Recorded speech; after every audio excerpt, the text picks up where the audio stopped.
Today we shall reflect on the theme, the workings of the Spirit. And we all know that the Holy Spirit works in mysterious ways. Sometimes we complain that we don't see the Spirit working in our lives. Or at the same time, sometimes when there are troubles, when there are trials in our lives, we feel that God seems to be far away.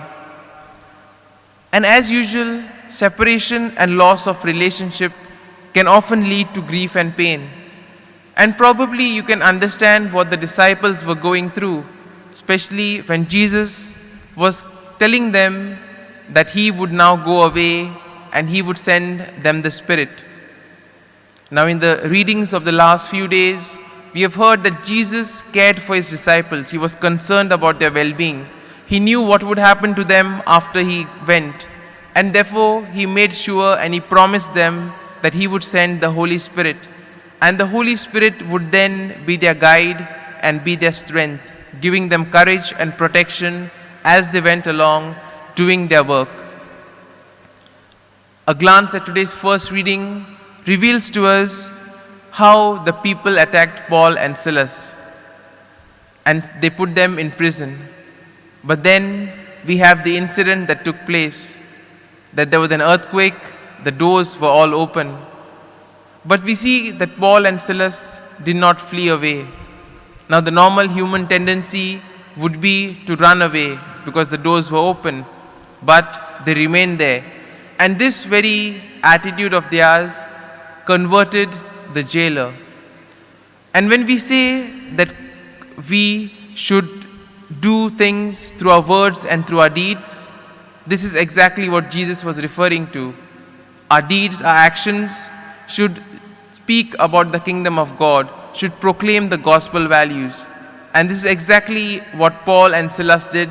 And as a result, we see that the jailer and his family was then shown the truth and they began to accept Jesus.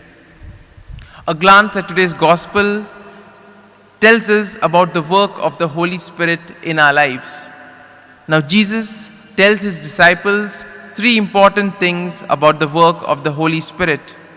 That is, the Holy Spirit will convince, it will convince of righteousness and of judgment. And here we see that firstly, the Holy Spirit convinces the world of sin, of righteousness and of judgment. Now the original word for convince also means convict. The Holy Spirit is a sanctifier and he makes us holy as God is holy. And he does this by showing us of our unbelief, by revealing us to us our sin, and also by bringing us humbly to the foot of the cross. And as a result, we see that we need the power of the Holy Spirit to lead us away from our sinful ways, away from all those ways which take us away from the Lord. And we require the Holy Spirit to also guide us and show us the path of love and truth. The Holy Spirit also reveals the truth to us. Now we see that Jesus was condemned and killed by the Jews.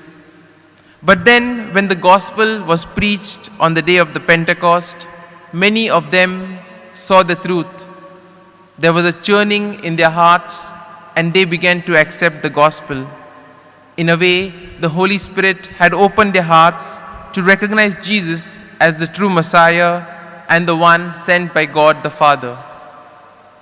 And then we see that the Holy Spirit has the function of convincing and convicting.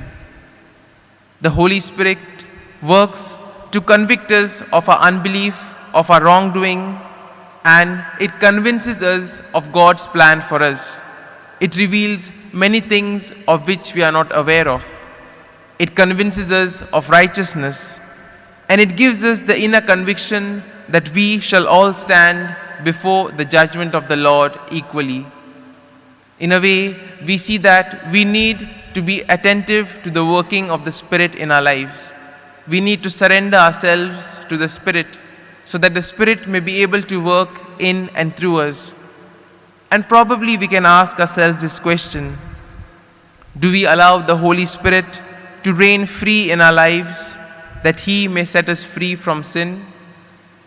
So as we reflect on today's readings, let us pray for this grace, that we too may be able to be attentive to the Holy Spirit, that we may see the working of the Spirit in our lives, and most importantly, that we may surrender our whole selves to the Spirit. Amen.